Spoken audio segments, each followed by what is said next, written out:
Hey friends, Matt Reisinger from the Build Show. I don't know if you watched any of the videos that I made, but I recently built a house for my family, and I used several cavity slider hardware pieces in a few key places in my house to really solve some problems. And here's one of them right here. This is the hallway leading to my boys' bedroom. And I used this hardware, which I believe is called the top mount track, to create these bypass doors. This is a kind of utility closet for us. We've got some storage in there, and I did a stacking washer and dryer in there.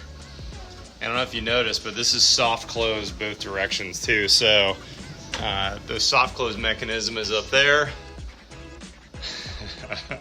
So smooth, isn't that sweet?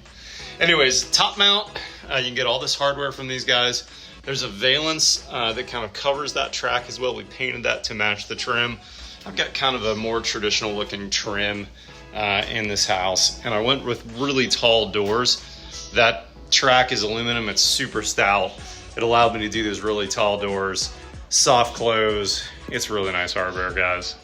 Cavity sliders, not just the pocket doors. You can go bypass, you can go barn, anything interior and sliding. It's good hardware. Thanks, Lloyd. Appreciate you coming out, man. Awesome. I'll see y'all later.